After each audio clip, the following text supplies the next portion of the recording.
Hello and welcome to the Womanifester podcast. I'm your host, Katie J. I'm a women's empowerment coach and a mentor to badass, game-changing women. I'm here to share insights, practices, and resources that help me and my clients manifest with ease. It's my hope that you'll apply what you learn in this podcast to your life. When you embody these practices and mindset shifts on a daily basis, you will notice profound shifts in your life.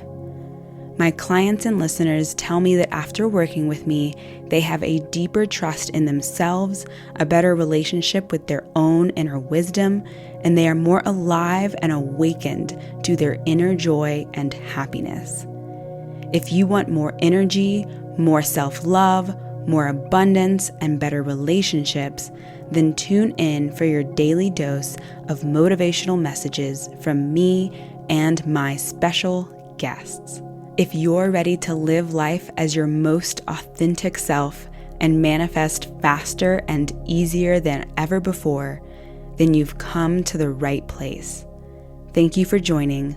Let's dive in. Hello and welcome back to the Womanifester podcast. I'm your host, Katie J, and today we have a very special guest and very special friend of mine, Megan Bowers. Megan is an acupuncturist, health coach, and wellness retreat leader.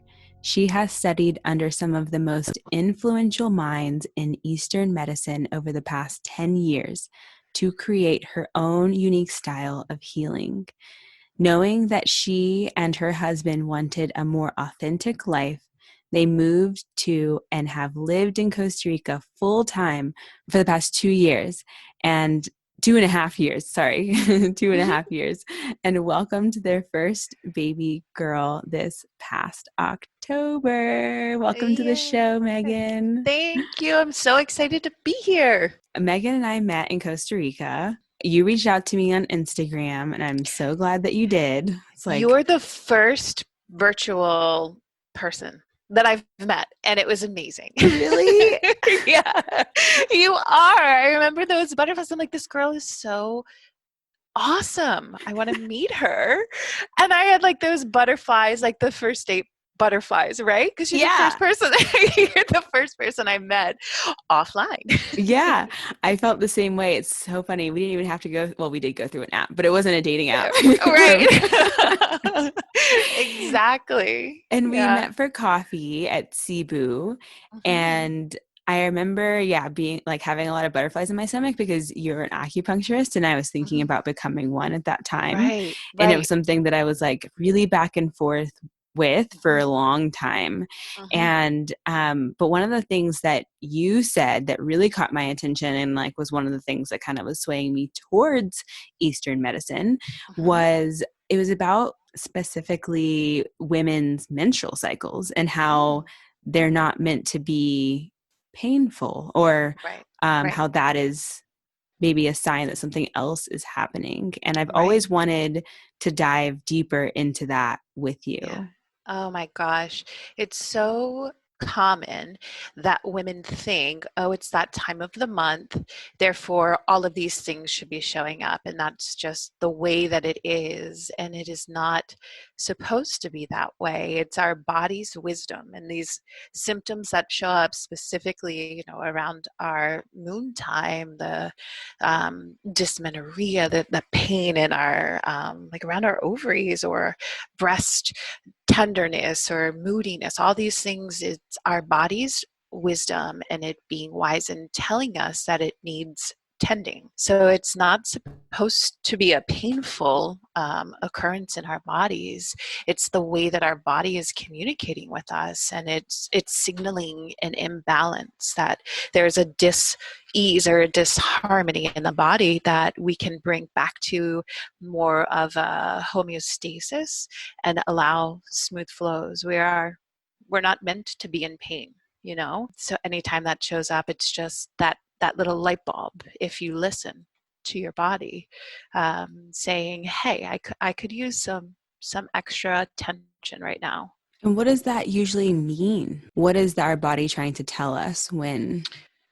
So if we have pain in our bodies from an Eastern perspective, that's stagnation. And it could be two things. It could be either chi or it could be blood. So something that just is all just like from a 10,000 foot perspective. Of course, every single person is different. And every time that you're with someone or in this pain or whatever symptomology, it's different. So just from this overarching view, if you're having pain and it's kind of coming and going, that more than likely will signify that it's chi that's stagnant. And if it's a place that's fixed, just one location, it's more than likely that it's blood that is stagnant.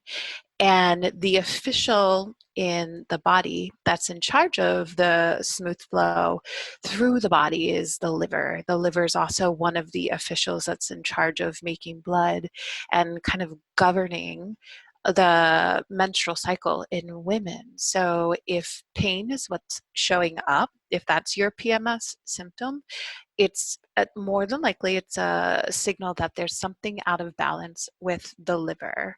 And the liver is the one that flips that switch. You know, when we release the egg, that's the official that's in charge of that process in the body. So it's already being called to do more in the body. So it's common that it's already exerting more energy, more chi in the body. So then the other roles that it holds within the body, those might not be as easily tended to. So that's why it's very common, because this official's doing so much more work in women at that time of the month. Hello, hello, Katie J here. I'm briefly interrupting this episode to tell you about my manifestation circles. These are online women's circles designed to help spiritual women learn and leverage the collective manifestation power of sisterhood. So if you are done with limiting beliefs, doubts, and fear getting in the way of your best life, and you want to speak your truth, and you want to surround yourself with a community of strong spiritual women, and you want to learn how to facilitate your own shadow work and healing, then this is the group for you. Head on over to womanifester.com to learn more. All right, let's get back to the episode. So if someone's experiencing this type of PMS symptoms or other PMS symptoms, well, it's a mouthful, can they go to an acupuncturist, traditional Chinese medicine doctor to help them with this type of thing? Absolutely. It's a extremely common reason that people come in the door. It's extremely common. And in the kindest way, I love when this is the reason that people come in the door, because it's easy to treat with Chinese medicine. I love hearing that. Yeah. So, speaking of people coming in the door, you have a practice and a community down in Costa Rica. Mm-hmm. What kind of clients are you working with? Because you worked with me when I was in Costa Rica, which I'm very Mm-hmm. appreciative of. It was very Yeah. helpful, and I Yeah. loved being in your care. But Yeah. what is typical for you down in tiny little Bahia Ballena? In this tiny little town, I think it's what shows up in any treatment room, I think, is a commonality no matter where you are. You know, you have your more complex cases, but pain is usually the most common reason that people will seek out treatment. So commonly it's low back pain, and that shows up across the board, but it's more common that men come in for that. For women, of course, what we've been talking about, that's a common reason that people will come in. But sinus problems, allergies, things of that nature, headaches, even migraines, difficulty sleeping if you're waking at night, even regulating your body as far as nutrition. It's a big aspect of Chinese medicine as well. But pain is the most common reason that I would see, both here in my practice in Costa Rica, but also when I was finishing up my master's and back in the States. It was the most common reason. But one of the things that I absolutely love and was drawn into Eastern medicine because of my way, way, way, way, way many moons ago, one of my first undertakings in my undergraduate was in nursing. So I was in Western medicine. And for me, it didn't resonate and it didn't feel authentic because I didn't feel that focus, and this is just personally, I didn't feel that focus on prevention. And I also didn't feel the connection with humans being body, mind, and spirit, and all of those things all in one. In Western medicine, it to me just felt like we were just treating the body and we were just treating symptoms that showed up and then erasing them.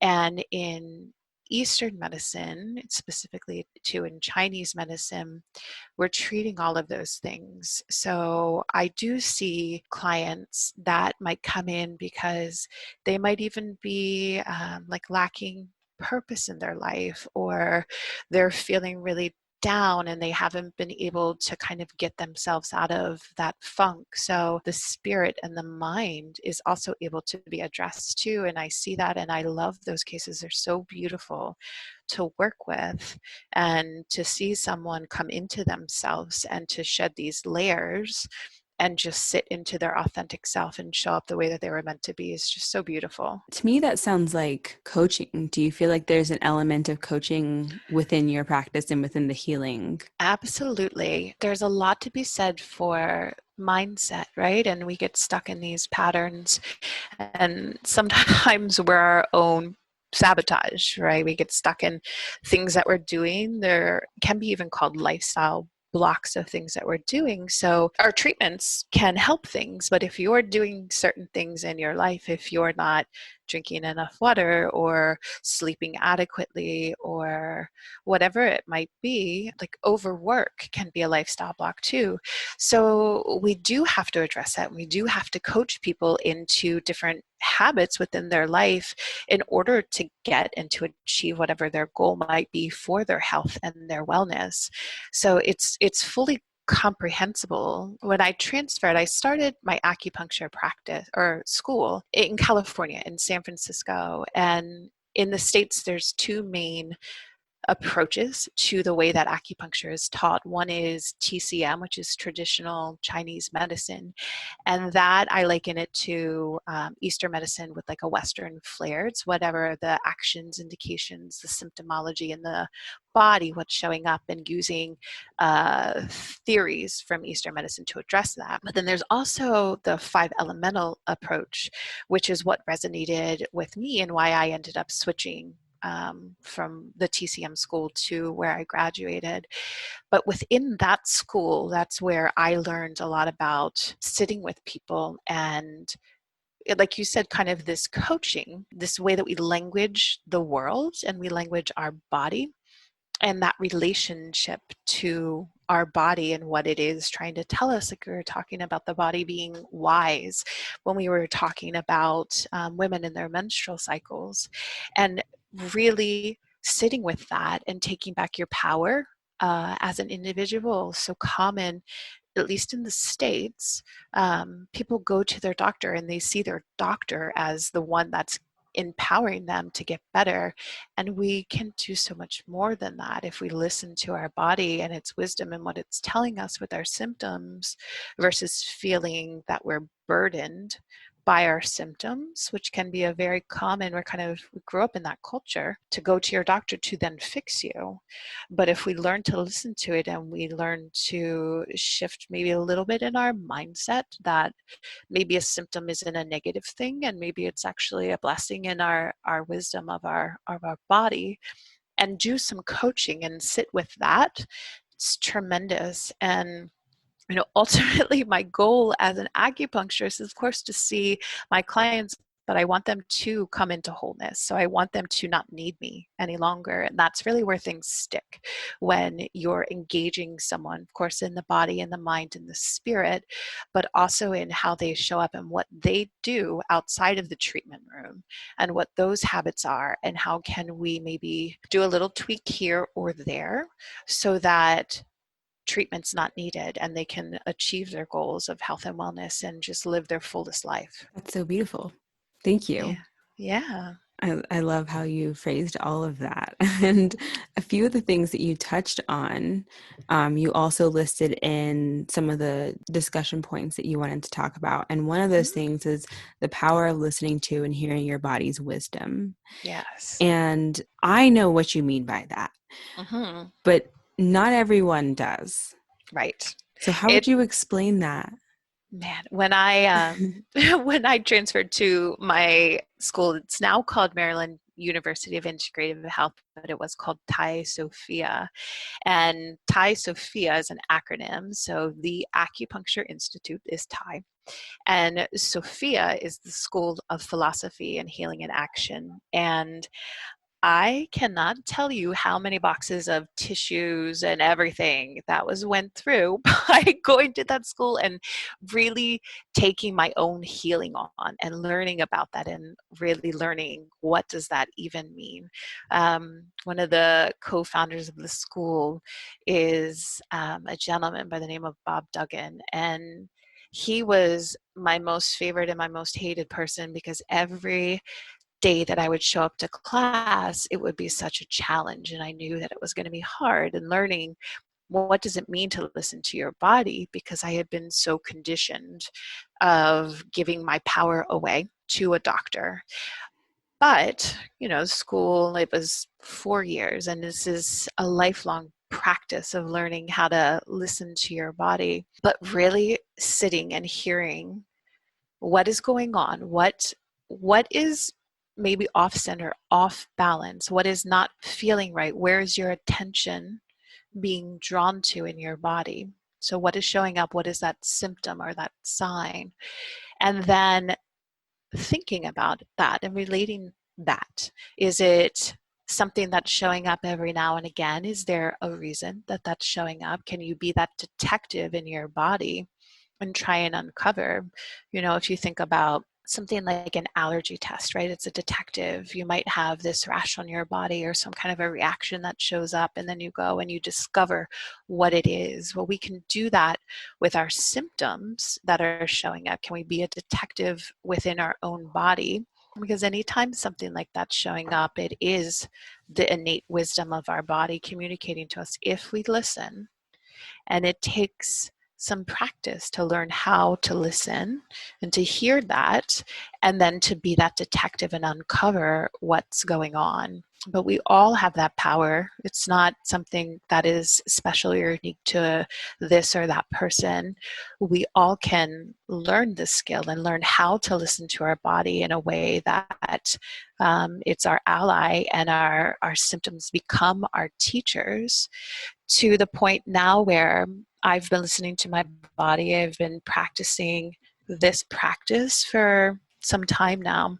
And when a symptom shows up, it's kind of like okay, now I know. And there's this even stair step effect that can happen, where if you listen to your body early in the process of something going into disharmony, you can get it back sooner. But if you don't listen, a more level up, a more severe symptom might show up, and then it's going to continue to escalate until you must stop and you must withdraw from your day. My worst symptom in my body, if I'm not paying attention and I'm not listening, it's this right shoulder pain. It's been there for years. I had a really, what seemed to be minor car accident, probably about 10 years ago, and ever since then I've been plagued with this injury to my shoulder.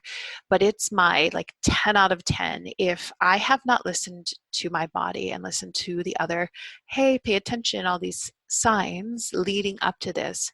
I have to take off work, I have to stay home, I have to do treatment, but I more than likely will have to get someone to work on my body because it's my shoulder where it is. But I have to stop my day. So my body had been communicating with me and telling me that something was off. I was choosing not to listen until I couldn't make that choice anymore. And my body made me stop to get back to center and back into alignment. I see symptoms as my wonderful teachers when they show up versus feeling burdened by them. Does that make sense?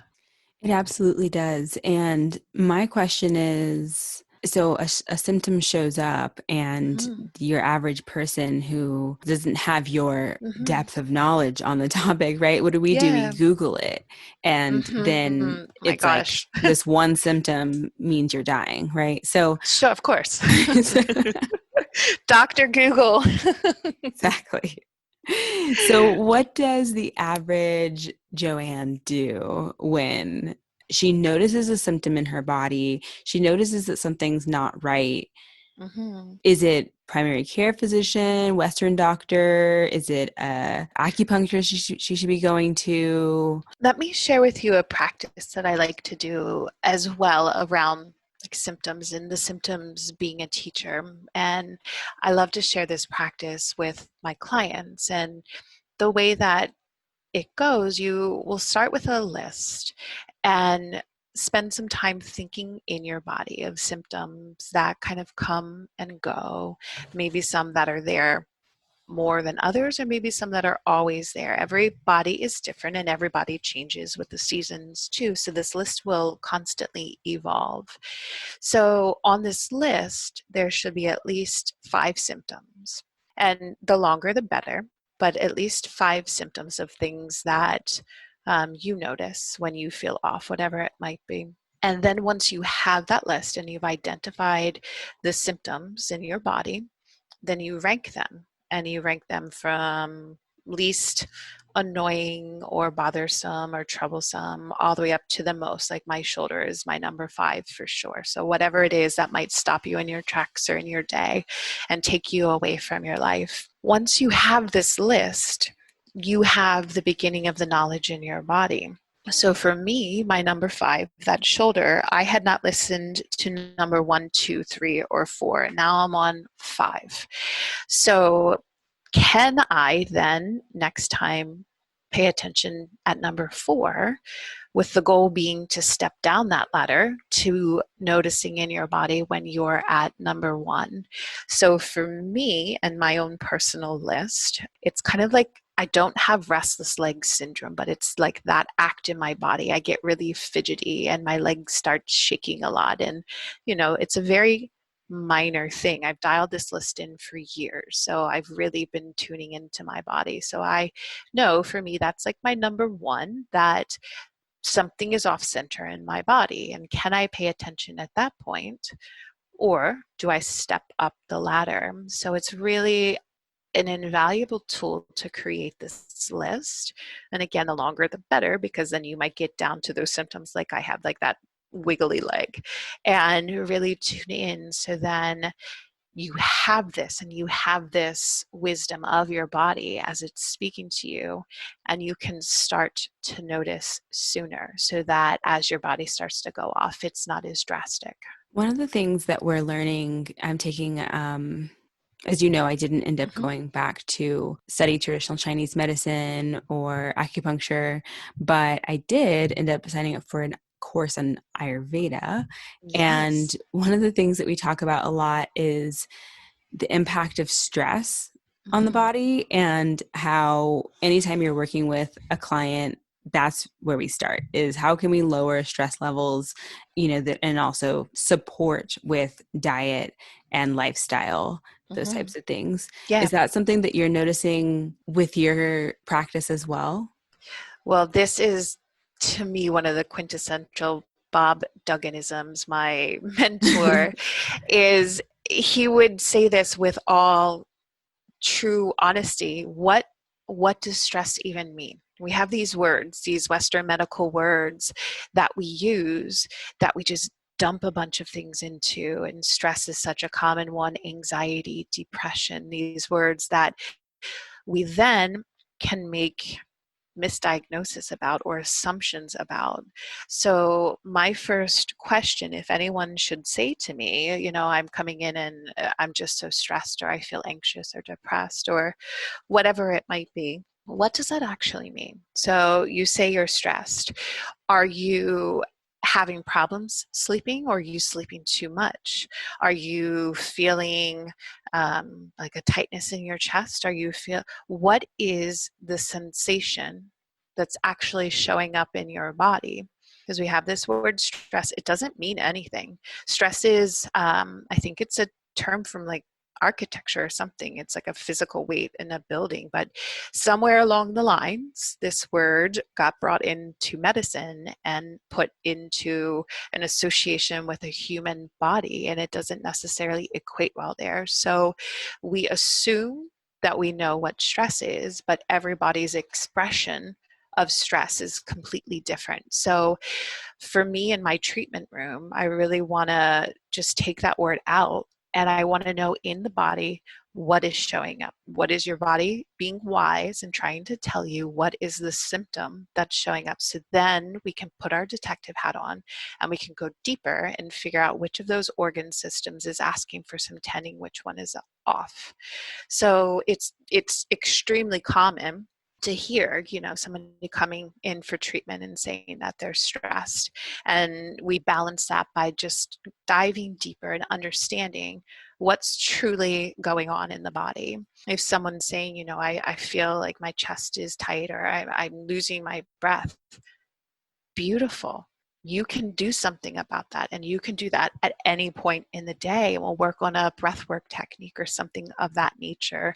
I've just recently been talking with some of the people in my group and expressing the 4-7-8 breathwork technique, where you inhale for 4, and then you hold for 7, and then you exhale for 8. And that pattern and that ratio of breathing really helps take you from the fight or flight, the sympathetic nervous system, and bring you back more into a parasympathetic nervous system where you can just be more at ease. So with just assuming that we know what the word stress means, we're doing a disservice because we don't know actually what that means. And it's really powerful once we just listen to what is showing up, what is the body saying. Yeah, I love that. Thank you for sharing that perspective because you're absolutely Mm-hmm. right. Like you mentioned the sensations in the body, which is so much more powerful to look at that than to just have this word that doesn't Mm-hmm. connect to the body necessarily, Exactly. to the individual Exactly. body. Exactly. And we give our power away in that word, right? I'm stressed, I don't know what to do. You do. There's things that you can do. Listen to your body and what it's saying. Absolutely. So, how did you end up in Costa Rica? Oh my gosh. So my husband and I think we've been together for about 11 years, and I think we've been married for about 4, give or take. November, I know our anniversary, but when we got together, my husband has always been so adventurous and traveled and lived life in that capacity. That's his teacher, is travel and culture and experiences and pushing his edges. And it was one of the things that really attracted me to him. I had grown up in, like I mentioned earlier, I had done the job in nursing and then office jobs and felt okay with them.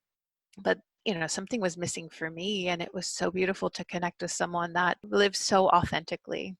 And as I was nearing the end of my acupuncture, my master's portion, we sat down and we said, once I finish, I'm going to begin a practice, and it's going to be somewhere. And wherever that location is, I'm not going to start a practice to then still move around. This is my passion, and I'm here to help and serve others, and it's a progression. So wherever we end up and wherever I open this practice, it's where I want to be. And we sat down kind of with our list of what our authentic life looked like and were we living into that. And at the time we were in Maryland, and that was home for us. It's where we grew up. We had lived all over in different places in the States, but we thought about it and thought about the different things that really made us genuinely happy. Being near the ocean for both of us was a big thing. We both gravitated towards being somewhere warm, and there are seasons in Maryland and they're beautiful, but winter wasn't something that we were feeling drawn to or connected to. So tropical climates, and my husband's a surfer, so if he could live somewhere where he could surf all the time, he said, like, and he means it, that's all that he needs. It's his connection with nature and spirit is through the ocean. And we thought about it and said, why not give it a go? Costa Rica, it's a plane ride away. It's as far away as moving out to California would be to Maryland. It just, it happens to be a whole nother country. But why not give it a go? And he traveled here for about 20 years off and on for various surf trips, and myself for about 11 coming down on trips.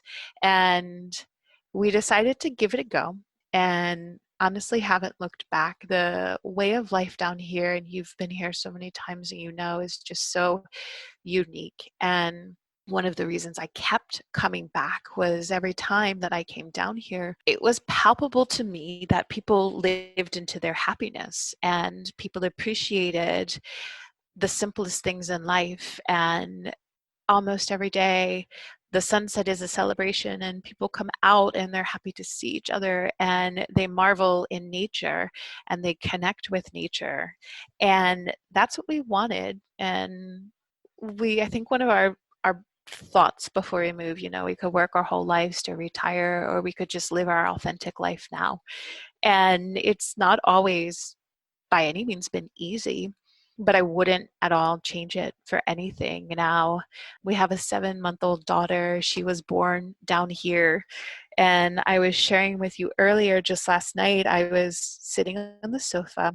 My husband was next to me and he was holding our daughter. She had just fallen asleep. And I just had that moment where everything came together, and everything that I had worked so hard for and sacrificed for, just in that moment, accumulated together. And I saw her and him, and here we are. Like, we're living into that. And we worked really hard to get here. But here we are in this beautiful place, in this beautiful part of the world, even with all the chaos that is surrounding. It's been so amazing to just see the gratitude and know that here we are. We manifested this. We called it in and we worked hard and we set our sights on the goal, and here we are. I love it. Your beautiful tropical family. I know, I know. Every day I still can't believe it, but it is my life. It is my proof. And, if you stick with it and you see that and you have that vision and you get crystal clear, and that's what this time now where we've all been in this collective great pause, it's just afforded for me I've chosen to really dial in my vision even farther. And the more precise and the more crystal clear and sharp that vision is, the easier it becomes to manifest it when you know what it is that you're striving for, because then you can set the steps up to reach it and to call it in and to work towards it. So this pause has been really beautiful for me. It's been really creative for me. A lot of brick and mortar places, including my own practice here, have had to pause. So how do we continue to serve and how do we show up? And that's where my creativity has had to come in, and connecting now with people in a capacity that's virtual and still creating that space for people to come together and to create community and to create healing, and seeing more of what the opportunity is right now. It's been great. Yeah. So, what is the current opportunity that's presented to you? Like, what are you currently offering, especially now in this pause, but also just in your practice and in your world? So a couple of many different things, to be honest.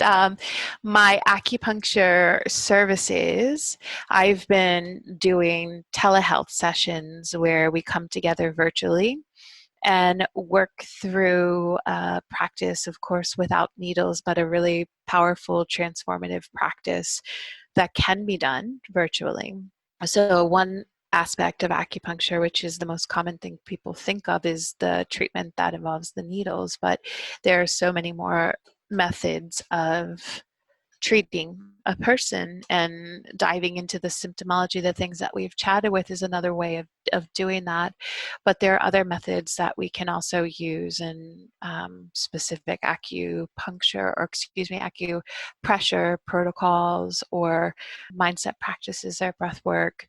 But for me, what's felt really in need is community. We've all had to experience a withdrawal from the communities that we had been accustomed to in the interactions in person. And I felt really called to create a place where people can still come together in this new way of being. So creating a community of folks who are all at various stages, but are all committing to beginning their health and wellness journey, whether that's through a movement practice, or if that's through a nutritional program, or if that's through mindset programming, whatever that might be, to make that container for people to come together.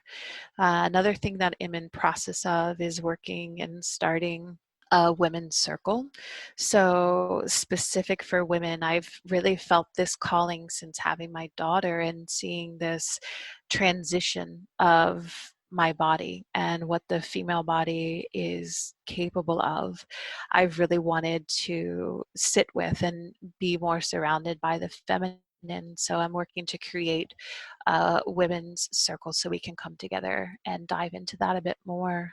But something that I think is really powerful that I wanted to share is also mindset, and how much we can change our lives by being conscious and living into mindfulness. So I'm beta testing a curriculum right now for a 21-day mindset coaching course.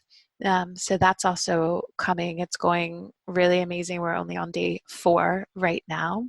And the transitions that have been happening have been really, just really profound. So those are just some of the things that have keeping me busy lately. That sounds like an amazing suite of offerings and services to Yeah, share your right. gifts with the world, Megan. That's why I was almost in tears last night. I was like, this is just amazing that this is my life, right? And that I have something to offer, and not being roadblocked by that, but how do I now do it in this way? And I just feel so grateful every day.